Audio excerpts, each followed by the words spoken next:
नागपूर महानगरपालिकेच्या सन 2024-25च्या सुधारित आणि सन 2025 व 26 या आर्थिक वर्षाच्या प्रस्तावित अर्थसंकल्पाचे सादरीकरण महानगरपालिका आयुक्त व प्रशासक डॉक्टर अभिजित चौधरी यांनी 21 मार्च रोजी दुपारी 1 वाजता केले। हे त्यांचे सलग दुसरे अर्थसंकल्पीय सादरीकरण आहे। महानगरपालिका आयुक्त कार्यालयाच्या सभागृहात हा अर्थसंकल्प सादर करण्यात आला। यावेळी पत्रकारांशी संवाद साधताना आयुक्त डॉक्टर चौधरी म्हणाले की मी 4 जुलै 2023 रोजी नागपूर महानगरपालिकेचा प्रशासक पदाचा कार्यभार स्वीकारला। माझ्या कार्यकाळातील हा दुसरा अर्थसंकल्प असून तो महाराष्ट्र महानगरपालिका अधिनियमातील कलम 103 व 104 अंतर्गत 2024 व 2025 साठी सुधारित तर कलम 95, 96 आणि 100 अंतर्गत 2025-26 साठी प्रस्तावित स्वरूपात तयार करण्यात आला आहे। सादर करण्यात आलेल्या अर्थसंकल्पात नागपूर शहराच्या विकासाला गती देण्यावर भर दिला आहे। आर्थिक नियोजनानुसार अर्थसंकल्प 2 भागात विभागलेला आहे। शहरातील रस्ते, पथदिवे, शिक्षण, आरोग्य सेवा, घनकचरा व्यवस्थापन, पाणी पुरवठा आणि मलनिस्सारण व्यवस्था सुधारण्यावर भर देण्यात आला आहे। नागरी सुविधांचा दर्जा उंचावण्यासाठी आणि नागपूरला विकासाचे केंद्र म्हणून पुढे नेण्यासाठी महानगरपालिकेची यंत्रणा कार्यरत आहे। नागरिकांना अधिकाधिक सुविधा मिळाव्यात यासाठी उत्पन्नाच्या मर्यादेत राहून तरतुदी करण्यात आल्या आहे, अशी माहिती त्यांनी दिली। सगळ्यांचं सर्वप्रथम मी आज आपला जो मनपाचा 2024-25चा सुधारित आणि 2025-26चा नियोजित जो आपण अंदाजपत्रक तयार केलेलं आहे, मनपा बजेटचं जे बजेट तयार केलेलं आहे त्याच्या आज आपण त्याचं डिक्लेरेशन करतो आहोत। त्या संदर्भात आजची आपली प्रेस कॉन्फरन्स आपण आयोजित केलेली, त्याच्यामध्ये आपलं सगळ्यांचं स्वागत करतो। मी जे आपलं बजेट संदर्भातलं मनोगत आहे ते आपल्या समोर मांडतो। तिच्यामध्ये डिटेल्स जे आपली आकडेवारी असणार आहे ती आकडेवारी प्रत्येक विभागाचा जो काही आपल्याला अपेक्षित उत्पन्न आहे आणि काही महत्त्वाचे ठळक प्रोजेक्ट्स जे आम्ही घेणार आहोत तर त्याच्या संदर्भामध्ये आम्ही माहिती देऊ।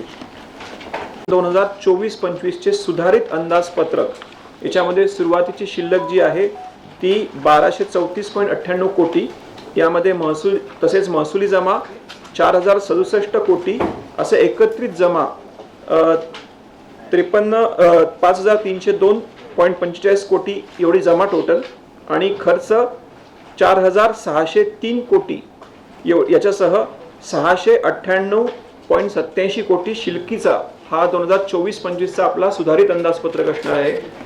आणि जो पुढच्या वर्षीचा आपला अंदाजपत्रक आहे तिच्यामध्ये ते आपण महाराष्ट्र महानगरपालिका अधिनियमाचे कलम 95 नुसार जे सादर करत असतो तिच्यामध्ये जी आपली सुरुवातीची सुधारित बजेटमधली ओपनिंग बॅलन्स असतो म्हणजे 698 करोड जो आपला ओपनिंग बॅलन्स असणार आहे आणि अपेक्षित जमा म्हणजे एकूण टोटल रिसीट्स जे आहेत आम्हाला त्या 4739 कोटी अपेक्षित आहेत। असा एकूण 5438.61 कोटी ही टोटल रिसीट्स साईडला असणार आहे आणि अपेक्षित खर्च जो आहे तो 5399.05 कोटी आमचा अपेक्षित आहे 2025-26 मध्ये। आणि हे सगळं केल्यानंतर एकूण आपला जो शिल्लकीचा अर्थसंकल्प आहे हा 39.56 कोटीच्या शिल्लकीचा अर्थसंकल्प आपण आज सादर करत आहोत। परिवहन उपक्रमासाठी याच्यामध्ये जे महत्त्वाचे मुद्दे आहेत ते मी आपल्याला आता सांगणार आहे। एकदा माझं निवेदन आटोपल्यानंतर आपले जर काही हे असतील प्रश्न असतील तर त्याच्यामध्ये मला डिटेल्स मग त्याला उत्तर देता येईल। तर परिवहन उपक्रम जे आहे त्यासाठी सुद्धा महानगरपालिकेच्या बजेटमधनं आपण त्यांना काही क्रॉस सबसिडायझेशन जे असतं ते करत असतो। तर 2024-25च्या सुधारित अंदाजपत्रकामध्ये साधारणतः 165 कोटी रुपये आपण रक्कम त्यासाठी ठेवली आहे, जी आपण ट्रान्सपोर्ट युनिटला 24-25 मध्ये एकूण वर्ग करणार आहोत आणि 25-26 साठी 170 कोटी एवढी जी रक्कम आहे ती आपण परिवहन विभागाला वर्ग करणार आहोत। 2025 आणि 26 मधला जो आता आपला अंदाजपत्रक आहे तिच्यामध्ये या वर्षी आपल्याला एकूण 4739 कोटी हा टोटल रिसीट्स अपेक्षित आहे। तिच्यामध्ये मनपाची जी स्वनिधी आहे म्हणजे मनपाच्या स्वतःच्या ह्याच्यात आहे त्याच्यात 3572 कोटी ही मनपाची स्वनिधी असणार आहे आणि शासनाकडनं आम्हाला जे अनुदान प्राप्त होणं अपेक्षित आहे ते म्हणजे 1167.54 कोटी, 1167.54 कोटी. आणि जर आपण महसुली खर्च आणि भांडवली खर्च बघितला तर 2025-26 मध्ये एकूण महसुली खर्च हा 2364 कोटी व भांडवली खर्च हा 2872 कोटी एवढा अपेक्षित आहे. म्हणजे भांडवली खर्च हा महसुली खर्चापेक्षा जास्त आहे.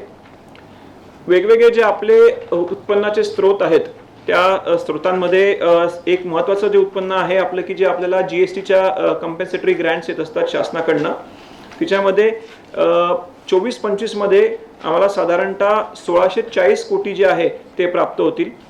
दरवर्षी याच्यामध्ये इन्क्रीमेंट होत असते, तर साधारणतः 8% एवढी इन्क्रीमेंट कन्सिडर करून 2025-26 मध्ये 1772 कोटी इतक्या GSTच्या ज्या ग्रँट्स आहेत त्या शासनाकडनं प्राप्त होणं अपेक्षित आहे.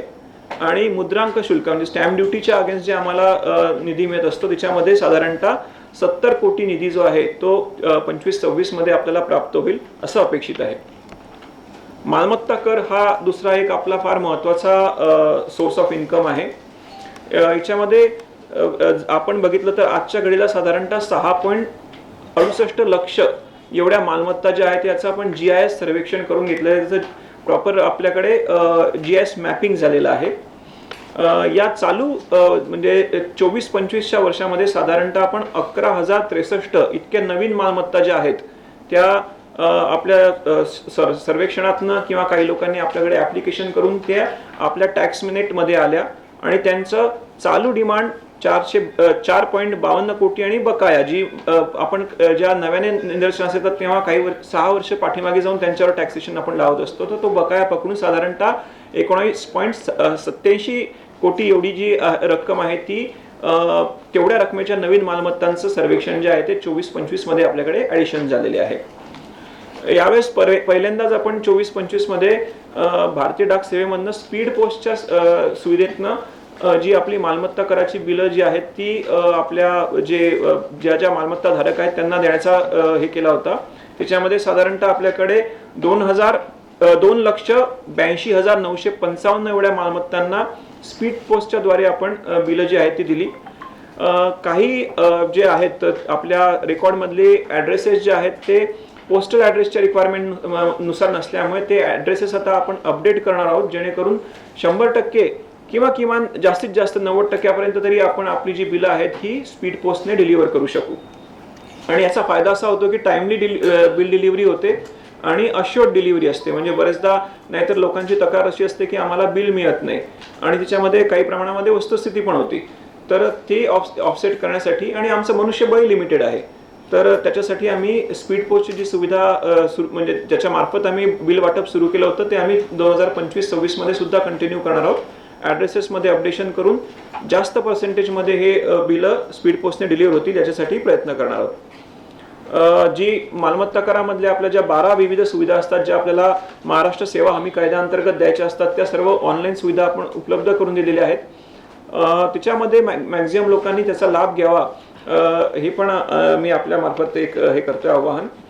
2025-26 मध्ये आपण चॅटबोटच्या हे आहे व्हॉट्सॲपमध्ये जे आपलं आहे चॅटबोटच्या माध्यमातून आपण काही सुविधा सुरू करतो, तर त्याच्यामध्ये व्हॉट्सॲपवरनं सुद्धा आपली बिलांची जे पेमेंट आहे प्रॉपर्टी टॅक्सचं ते करता यावं याची आपण सुविधा आता नवीन वर्षामध्ये उपलब्ध करून देणार आहोत, जेणेकरून लोकांना अधिक सुलभपणे त्यांचं जे प्रॉपर्टी टॅक्सचं बिल असेल ते भरता येईल. एक नवीन आपण जी हे सुरू करतो आहोत की ग्रीन बिल्डिंग जे आहेत ज्यांना ग्रीन बिल्डिंगचं सर्टिफिकेशन झालेलं आहे तिच्यामध्ये बेसिकली आपल्याकडे 4 जर हे आहेत म्हणजे काही पॉझिटिव्ह आपण इन्सेंटिव्ह म्हणतो. जर काही चांगली कामं केली असतात त्यांना आपण प्रॉपर्टी टॅक्समध्ये इन्सेंटिव्हाइज करतो, त्यांना सूट देतो. तर अशामध्ये रेन वॉटर हार्वेस्टिंग असेल किंवा कुर्मी मिश्र खत तयार करण्याचं असेल किंवा सौर ऊर्जेचा वापर असेल किंवा STP नुसार वॉटर रिसायकलिंग असेल, तर हे 4ही जर आयटम्स असतील तर आपण आतापर्यंत सामान्य करामध्ये 10%ची त्यांना सूट द्यायचो. तर या 4 आयटम्स बरोबर जर आता त्या बिल्डिंगला ग्रीन बिल्डिंगचं सर्टिफिकेशन असेल तर त्यांना आपण सामान्य करामध्ये अतिरिक्त काही सूट जी आहे ती प्रस्तावित केलेली आहे. इंडियन ग्रीन बिल्डिंग काउन्सिलच्या द्वारे 3 कॅटेगरीमध्ये सर्टिफिकेशन दिलं जातं, प्लॅटिनम, गोल्ड आणि सिल्वर. जर ज्यांचं प्लॅटिनम हे सर्वात वरचं असतं तर प्लॅटिनम ग्रीन बिल्डिंग ज्यांना असेल त्यांना सुरुवातीची 10% जी सूट आहे त्याचबरोबरीने अतिरिक्त 10% एवढी 20% सामान्य करामध्ये सूट दिली जाईल। जर गोल्ड ग्रीन बिल्डिंगचं सर्टिफिकेशन असेल तर 7.5% अधिकची सूट दिली जाईल आणि सिल्वर ग्रीन बिल्डिंगचं जर सर्टिफिकेशन असेल तर 5% अतिरिक्त सूट जी आहे ती सामान्य करामध्ये दिली जाईल। म्हणजे चारी जे आपले जे सुरुवातीला आपण ज्या बेसिसवर 10% सूट द्यायचो ते चारी जर त्यांनी सुविधा इथे उपलब्ध केल्या असतील आणि प्लस हे सर्टिफिकेशन्स असतील तर त्याच्या प्रकारानुसार सिल्वरला अतिरिक्त 5%, गोल्डला अतिरिक्त 7.5% आणि प्लॅटिनमला अतिरिक्त 10% एवढी आपण सामान्य करामध्ये सूट प्रस्तावित केलेली आहे। यावर्षीचं आपलं सुधारित याच्यामध्ये 325 कोटीचं आपलं हे होतं 24-25 मध्ये आणि 25-26 मध्ये आपल्याला 350 कोटीचं आपण जे आहे ते उत्पन्नाच्या मधनं अपेक्षित केलेलं आहे। सार्वजनिक आरोग्य अभियांत्रिकी विभाग म्हणजे PH पब्लिक हेल्थ इंजिनिअरिंग विभाग याच्यामध्ये 2025-26 मध्ये आपल्याला पाणी दरातनं साधारणतः 250 कोटी निधी जो आहे तो मिळणं अपेक्षित आहे आणि शासनाच्या विविध या योजना आहेत त्यांचं बऱ्यापैकी जे योजना आहेत त्या PH विभागाशी निगडित आहेत। तिच्यामध्ये अमृत योजना झाली किंवा नाग नदी किंवा पोहरा नदी प्रदूषण निर्मूलनाच्या योजना आहेत तर या योजनांचं सुद्धा अंमलबजावणी या विभागामार्फत होत असते। तर त्याची माहिती थोडक्यात एक द्यायची म्हणजे अमृत 1 मधनं जे आहे आपल्याकडे जे एकूण 32 जे आहेत ESR बांधणं अपेक्षित होतं आणि 377 किलोमीटर पाईपलाईन टाकणं तर त्यातले 27 जलकुंभ जे आहे ते पूर्ण होऊन कमिशन झालेले आहेत।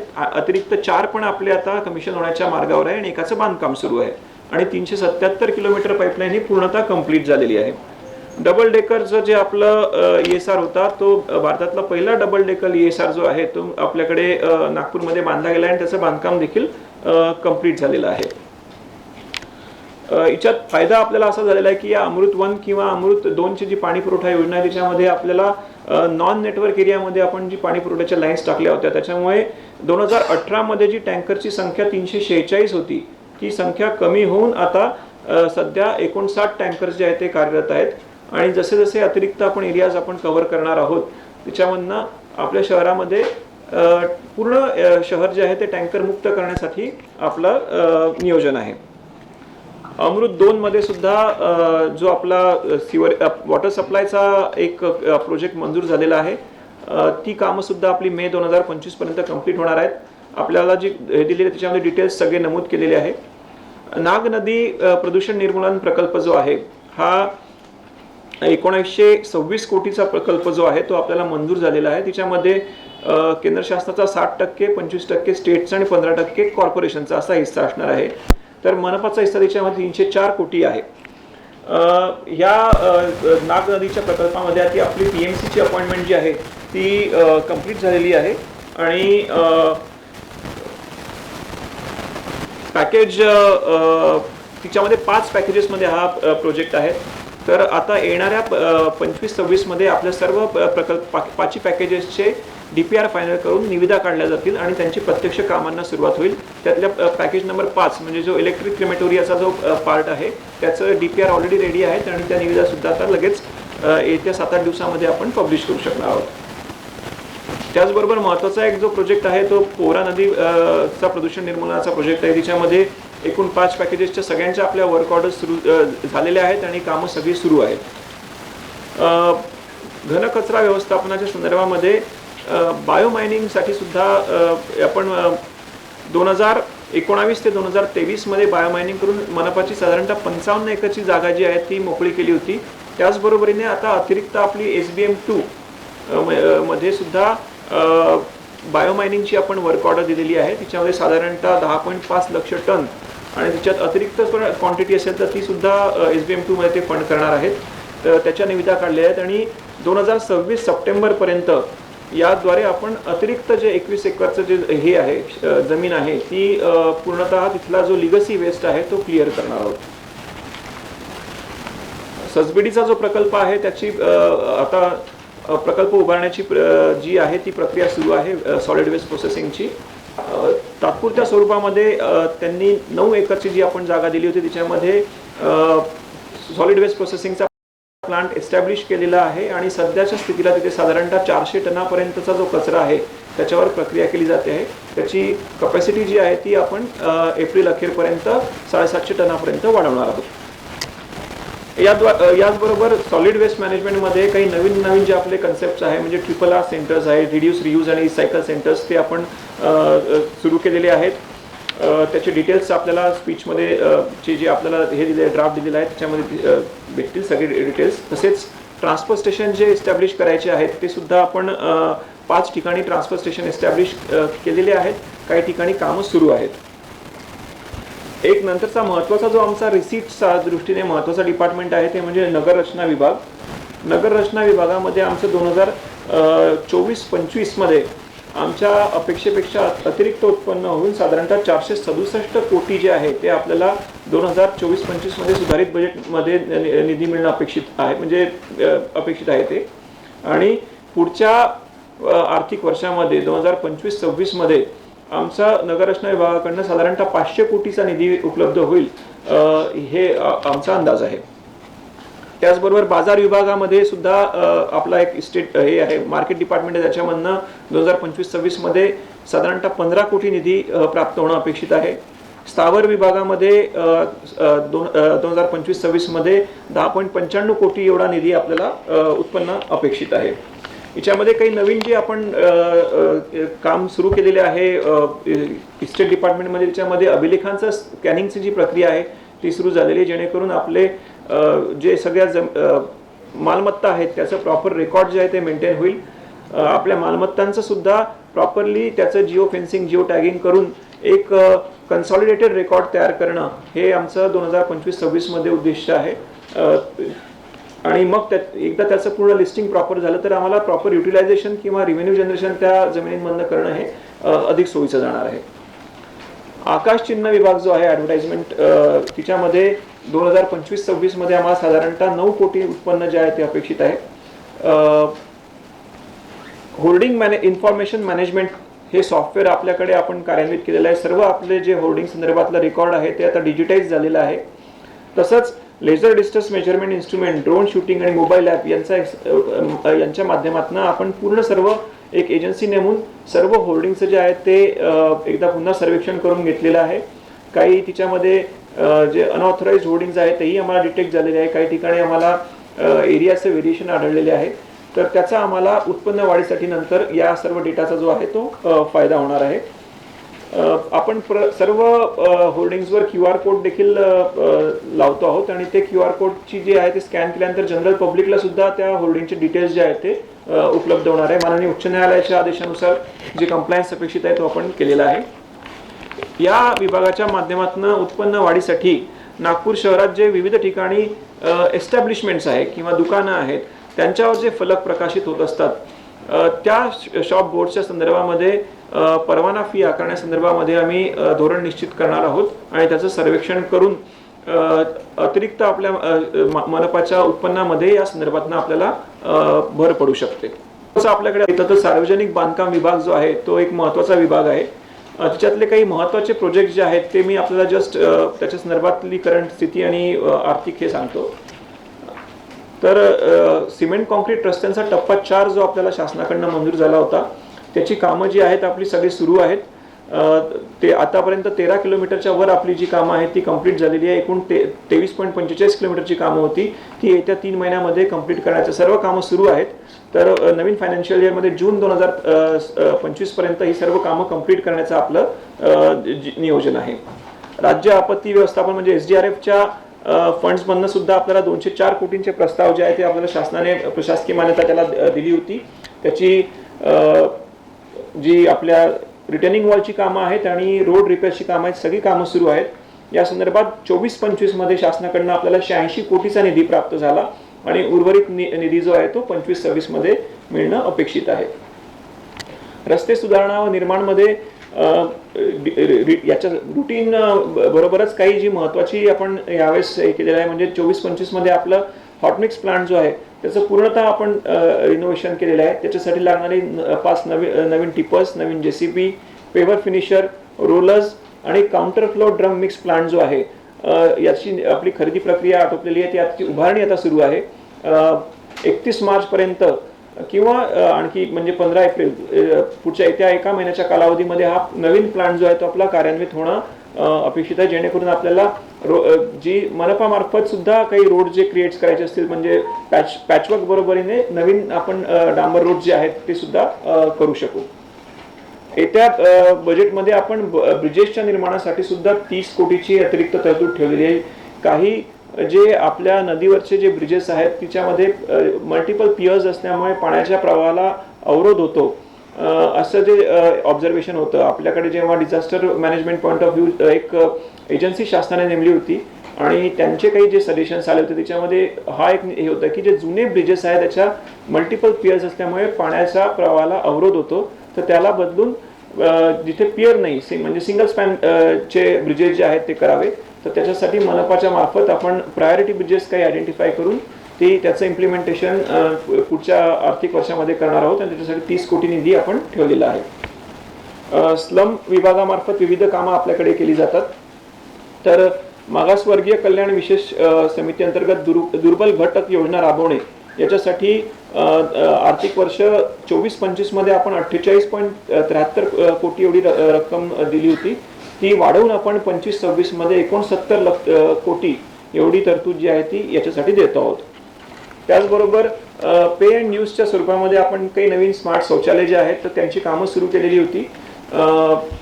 या बजेट बुक पेक्षाही अतिरिक्त आता काही झालेली आहे. सध्या तिच्यामध्ये 26 कामं जी आहेत ती प्रगतीपथावर आहेत आणि 6 कामं जी आहेत ती पूर्ण झालेली आहेत.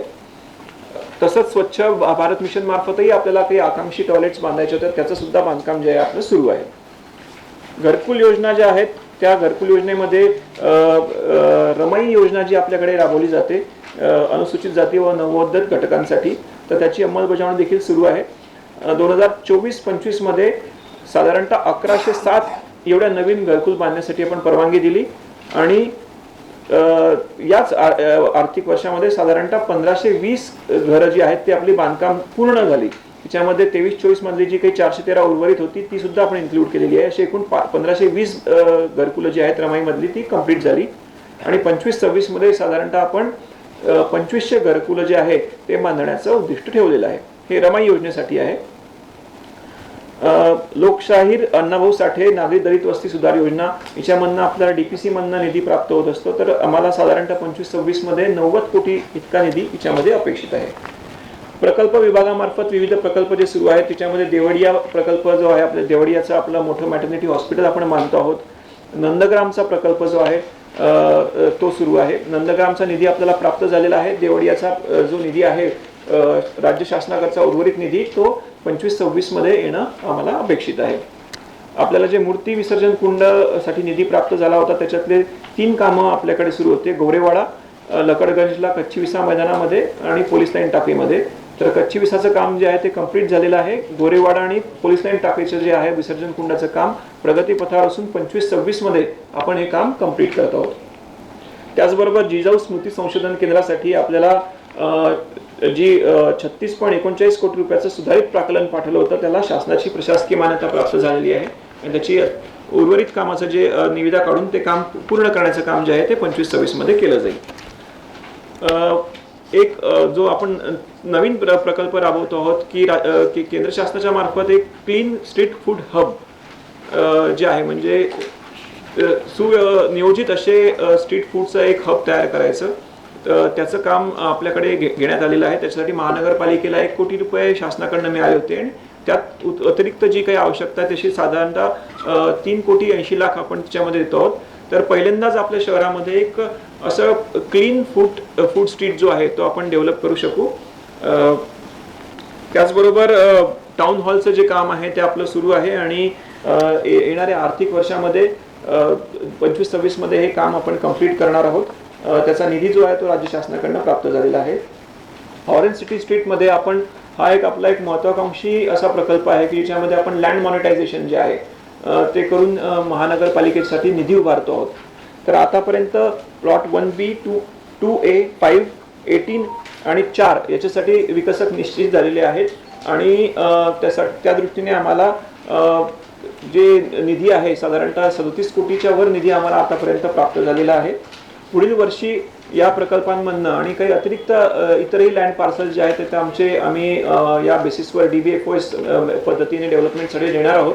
तर त्याच्यामधनं साधारणतः आम्हाला 96 कोटी निधी जो आहे या लँड मोनेटायझेशनमधनं 25-26 मध्ये उपलब्ध होईल अशी आमचं अपेक्षा आहे. प्रधानमंत्री आवास योजना जी आहे ती केंद्र शासनाची महत्त्वाकांक्षी योजना आहे. त्याच्यामध्ये साधारणतः आपल्याकडे आतापर्यंत BLCचे 722 घरकुलं जी आहेत BLCची ती बांधून कंप्लीट झाली आहे आणि 480चा जो एक HP प्रोजेक्ट होता तो सुद्धा आता पूर्णत्वास आलेला आहे.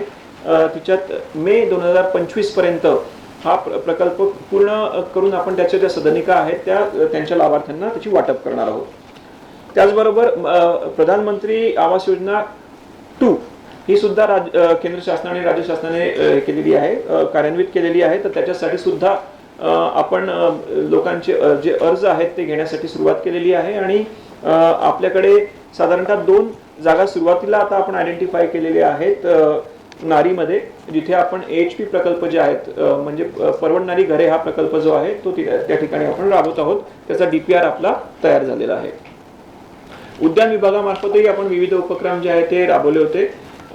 येत्या वर्षामध्ये सुद्धा आपल्याकडे आपण थीम बेस्ड काही पार्क्स जे तयार करायचे आहेत ते निश्चित केलेलं आहे, ज्याच्यामध्ये लता मंगेशकर उद्यानामध्ये ॲडव्हेंचर पार्क करणे, ससाणे लेआउट येथे एक आयुर्वेदिक पार्क तयार करणे, सुयोगनगर येथे रॉक गार्डन तयार करणे, वेगवेगळ्या विविध गार्डन्समध्ये आपल्याला मूलभूत सेवा सुविधांमधनं जे निधी प्राप्त झाला होता त्याचे सुद्धा कामं जे आहेत त्याच्या रिज्युव्हनेशनची कामं चाललेली आहेत ते आपण करणार आहोत.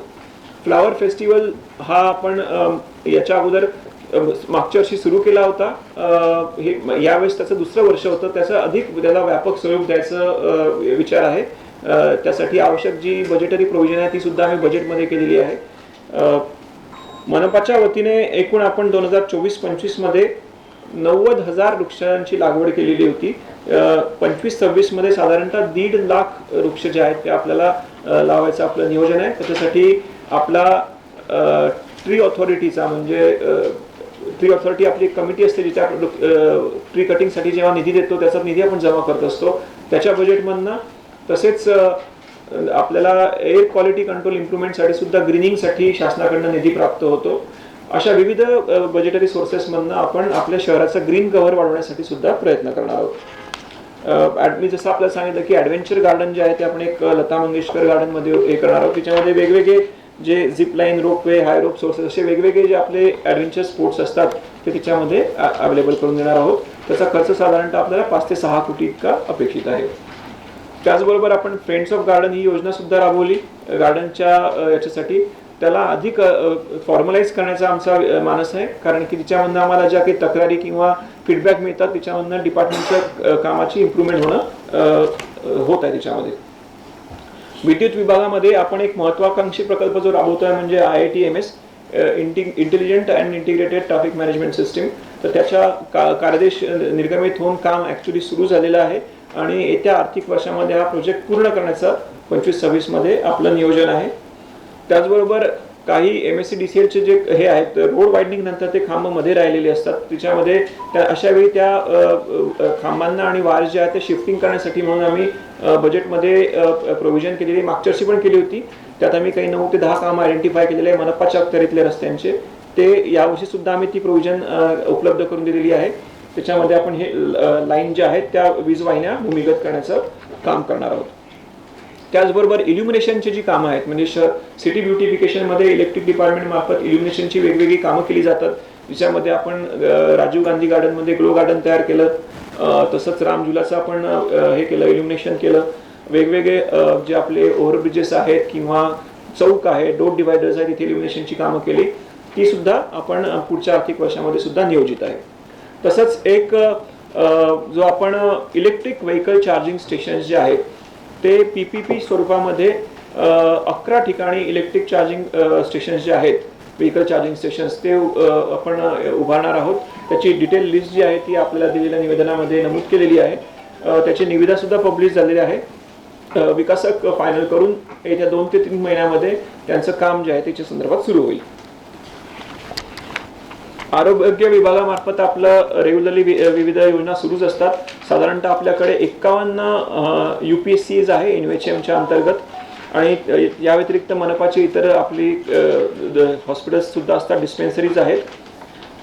एक महत्त्वाकांक्षी जो प्रकल्प आहे आरोग्यवर्धिनी केंद्रांचा HWC, ते आपल्याला आपण त्यांची संख्या वाढवतो आहोत. आतापर्यंत एकूण 52 आरोग्यवर्धिनी केंद्र आपले कार्यरत झालेले आहेत. त्याची संख्या वाढवून साधारणतः 80 पर्यंत करण्याची या आर्थिक वर्षामध्ये नियोजन आहे, जिथे आपल्याला म्हणजे गल्ल्यान म्हणजे आपल्या लोकलाइज्ड एरियामध्ये आपल्याला जी काही प्रायमरी मेडिकल ट्रीटमेंट अपेक्षित आहे ती तिथे लोकांना उपलब्ध होऊ शकेल. आपला मनपामार्फत जो डायलिसिसचा प्रकल्प चालवला जातो तो यावर्षी देखील आपण पुढे कंटिन्यू करणार आहोत.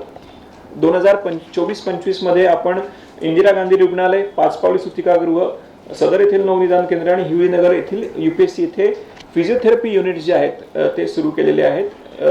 ते सुद्धा आपण पुढे कंटिन्यू करणार आहोत. त्याचबरोबरीने टेलिमेडिसिनचा एक नवीन उपक्रम जो आहे तो आपण CSRच्या माध्यमातून 2 PSC मध्ये सुरू केला होता. त्याचा इव्हॅल्युएशन करून येत्या 3 महिन्यामध्ये त्याचं इव्हॅल्युएशन करून त्याला आणखी त्याचा स्कोप वाढवण्यासाठी आपण प्रयत्न करणार आहोत. एक स्वयं digital prevention healthcare ecosystem point of care diagnostic यांच्या मार्फत आपण डिजिटल प्रिव्हेंटिव्ह हेल्थकेअर इकोसिस्टीमचे जे काही मशीन्स असतात, बेसिकली याच्यामध्ये 92 प्रकारच्या वेगवेगळ्या तपासण्या केल्या जातात.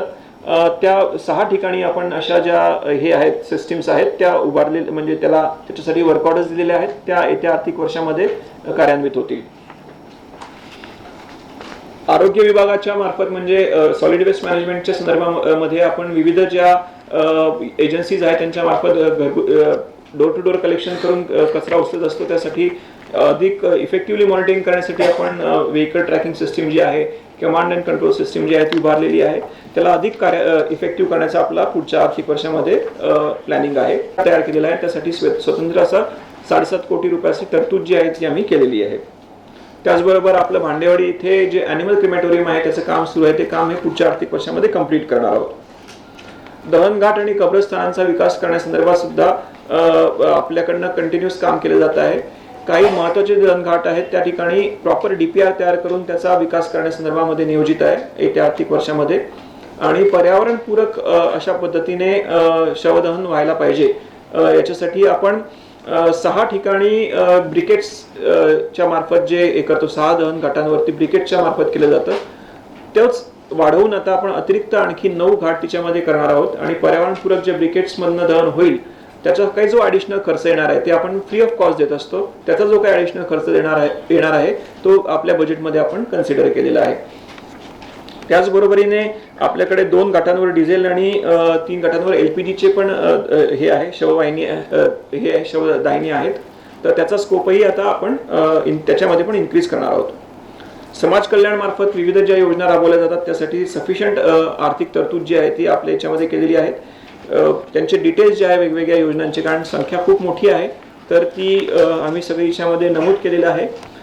जी एक मागच्या वेळेस आपण सुरू केलेली योजना होती की मनपांचा ज्या आमच्या मनपा शाळांमधल्या मुली आहेत ज्यांचा 80% वर उपस्थिती आहे त्यांना आपण उपस्थिती भत्ता जो आहे तो देतो. तो साधारणतः प्रत्येक मुलीला 4,000च्या पर्यंत वार्षिक एवढा आपण उपस्थिती भत्ता देणार होतो. तर त्याची डिस्ट्रीब्युशनची जी प्रक्रिया आहे ती आता आपण म्हणजे या वर्षीची पण कंप्लीट करतो आहोत आणि पुढच्या वर्षी सुद्धा आपण सेम हे जे आहे स्कीम आहे ती कंटिन्यू करणार आहोत. एक दिव्यांग व्यक्तींच्या सर्वेक्षणाचा आपण उपक्रम जो आहे तो सुरू केलेला आहे. त्यासाठी आवश्यक असणारी बजेटरी प्रोव्हिजन साधारणतः 1,42,00,000 बजेटरी प्रोव्हिजन आहे. आशांच्या मार्फत आपण करून घेणार आहोत आणि पूर्ण एक डेटाबेस तिच्यामध्ये आपल्याला प्रॉपरली सर्व दिव्यांगांचा मिळेल, जेणेकरून अधिक पिन पॉइंटेड आपण दिव्यांग बजेटमधल्या ज्या स्कीम्स आहेत त्या लागू करू शकू. तर त्याची सुद्धा आवश्यक जी बजेटरी तरतूद आहे ती आपण केलेली आहे. दिव्यांगांसाठी सुद्धा आपल्याला ज्या काही ज्या स्टॅट्युटरीली जे आपल्याला जितकं पर्सेंटेज बजेट ठेवायचं असतं ते सर्व बजेट आपण आपल्या या वर्षीच्या बजेटमध्ये प्रोव्हाइड केलेलं आहे. आणि त्याच्या विविध योजना ज्या आहेत आपण दिव्यांग विकास आराखडा एक वेगळा दरवर्षी तयार करत असतो. यावर्षी म्हणजे त्याच्यातल्या ज्या डिफाईन झालेल्या स्कीम्स आहेत त्या यावर्षी सुद्धा आपण राबवणार आहोत आणि काही अतिरिक्त स्कीम्स ज्या आहेत त्या सुद्धा राबवल्या जातील. NULM मार्फतही आपल्याकडे महिला बचत गटांच्या संदर्भामध्ये काम केलं जातं. त्यात एक महत्त्वाचे 2-3 जे नवीन हे आहेत ते म्हणजे सोनचिडिया जे शहरी उपजीविका केंद्र आहे तिथे आपण नूतनीकरणाचं काम सुरू केलेलं आहे. तिथे महिला बचत गटांच्या प्रॉडक्टचा शॉपिंग मॉल जो आहे तो आपण 2025-26 मध्ये सुरू करणार आहोत. त्यासाठी वर्क ऑर्डर्स देऊन काम सुरू झालेलं आहे. साधारणतः 45 लक्ष रुपये त्यासाठी ठेवलेले आहे. आणि जलपर्णीपासून हस्तशिल्प व रोजगार निर्मितीचा प्रकल्प जो आहे तो आपण महानगरपालिकेमार्फत मंजूर केलेला आहे. साधारणतः 33 लक्षाचा हे आहे तो. त्यात 50 महिलांना लूम मशीनद्वारे आणि 50 महिलांना रोलर मशीनद्वारे जे आहेत वेगवेगळ्या महिला बचत गटमधल्या महिला ज्या असतील त्यांना ट्रेन केलं जाईल आणि पुढे त्यांना प्रोडक्शनसाठी सुद्धा मदत केली जाईल, प्रोडक्शन आणि मार्केटिंगसाठी. असा इंटिग्रेटेड तो प्रोजेक्ट आहे. ज्या एजन्सीने याच्यामध्ये चांगलं काम केलेलं आहे अशा एजन्सीच्या सहकार्याने आपण हा प्रोजेक्ट राबवतो आहोत. मला सांगायला आनंद होतो की 2023-24चा म्हणजे जो मागच्या वर्षी डिक्लेअर झाला परंतु असेसमेंट इयर 2023-24 होतं, त्याचा केंद्र शासनाचा दीनदयाळ अंत्योदय योजना राष्ट्रीय नागरी उपजीविका अभियान या अंतर्गत मिलियन प्लस सिटीमध्ये ज्या शहरांनी चांगलं काम केलेलं आहे त्याच्यामध्ये आपल्याला नागपूर शहराला द्वितीय पारितोषिक मिळालं. माननीय मंत्री महोदय जे केंद्रीय मंत्री महोदय श्री मनोहर खट्टर यांच्या हस्ते हा पारितोषिक आपल्याला देण्यात आलं होतं. शिक्षण विभागामध्ये सुद्धा आपल्या वेगवेगळ्या योजना सुरू आहेत. नवीन जे आपण प्रकल्प काही घेतो आहोत त्याच्यामध्ये सर्व आपल्या मनपाच्या शाळा आहेत त्याच्यामध्ये आपण CCTVचे इन्स्टॉलेशन जे आहे ते करून घेणार आहोत. कारण की ही शहरातल्या म्हणजे सर्व विद्यार्थ्यांच्या सेफ्टीसाठी ज्या काही गाईडलाईन्स गृह विभागाने पोलीस डिपार्टमेंटने इश्यू केल्या होत्या त्याच्यानुसार CCTV मॉनिटरिंग होणं अशा ठिकाणी आवश्यक आहे. तर ती एक कंप्लायन्स करण्यासाठी आणि आपल्या शाळांमध्ये सेफ्टीचं वातावरण असावं याच्यासाठी म्हणून आपण सर्व शाळांना CCTV जे आहे त्याच्यामधनं कव्हर करणार आहोत. त्याचबरोबरीने आपण जी एक नवीन बालवाडीच्या विद्यार्थ्यांसाठी सुद्धा पूरक पोषण आहार जो आहे ती योजना सुरू केलेली आहे. त्याच्यासाठी पण ती योजना पुढेही आपण कंटिन्यू करणार आहोत आणि त्याला आवश्यक ती बजेटरी प्रोव्हिजन आपण प्रोव्हाइड केलेली आहे. एक महत्त्वाचा प्रकल्प आपण हे करतोय की काउन्सिलिंग जे आहेत म्हणजे आपल्या शाळांमध्ये काउन्सिलर्स आपण नेमणार आहोत आणि एक हेल्पलाईन सुद्धा काउन्सिलिंगची देणार आहोत ज्याच्यामध्ये पर्टिक्युलरली लहान मुलांना काही अडोलेसंट मुलांना जे काही अडचणी असतील त्या काउन्सिलिंग पॉईंट ऑफ व्ह्यू ते त्यांना एकतर त्यांच्या शाळेमध्ये जेव्हा शिक्षक जातील मनपा शाळांमध्ये आपले काउन्सिलर्स ॲक्च्युली व्हिजिट करतील आणि ज्या मनपा शाळा नाही आहे तिथले जर विद्यार्थी असतील त्यांच्यासाठी आपण हेल्पलाईन पण सुरू करणार आहोत. तर तिथे काही त्यांना प्रॉब्लेम आला तर ते अप्रोच करू शकतात. त्यांना आमची टीम व्हिजिट करेल आणि पुढे काउन्सिलिंग पॉईंट ऑफ व्ह्यू त्यांना मदत करेल. तर हा एक चांगला उपक्रम आपण नव्याने सर्व शाळांमध्ये सुरू करतो आहोत.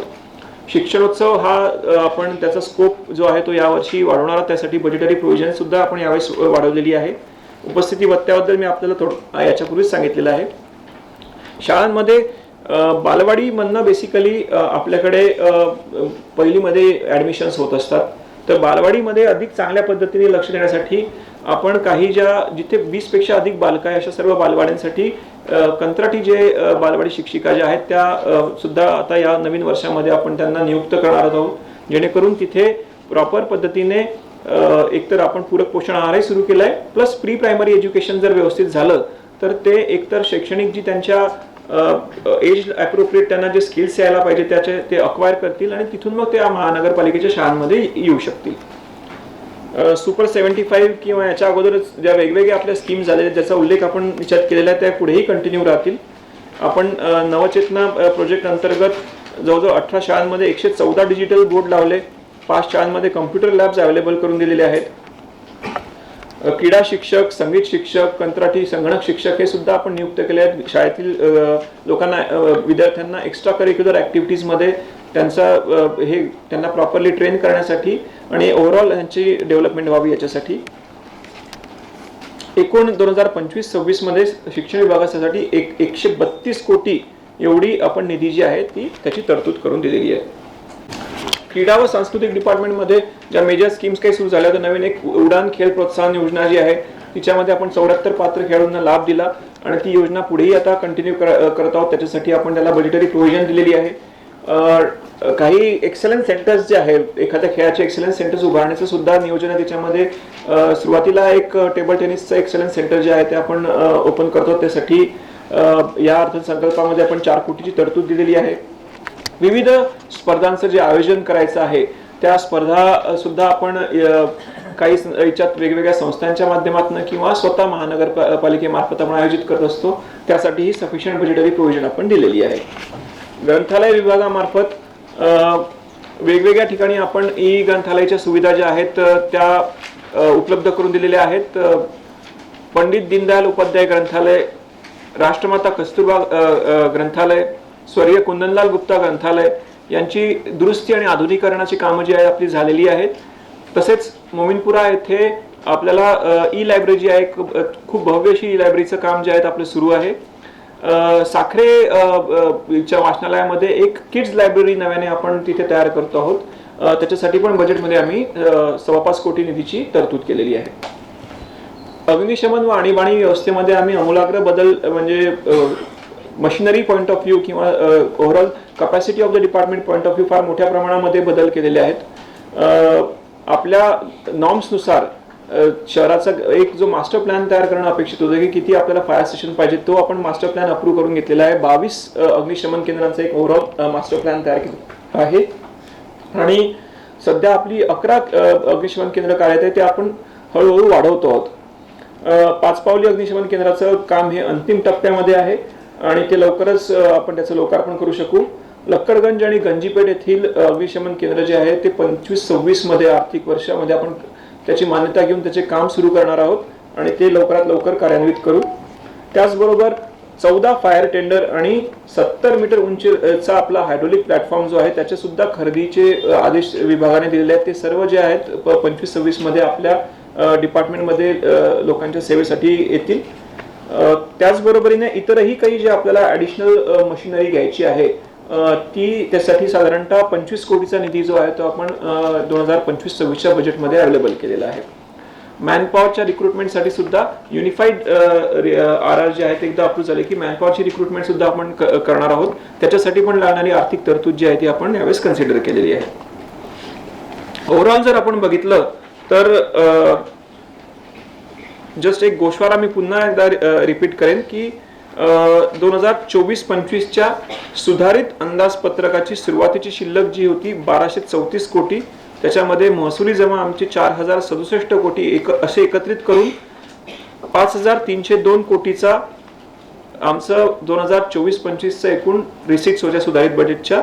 त्याच्या अगेन्स्ट खर्च 4603 कोटी हा 24-25 मध्ये आमचा झालेला आहे, आता अंतिम अपेक्षित आहे.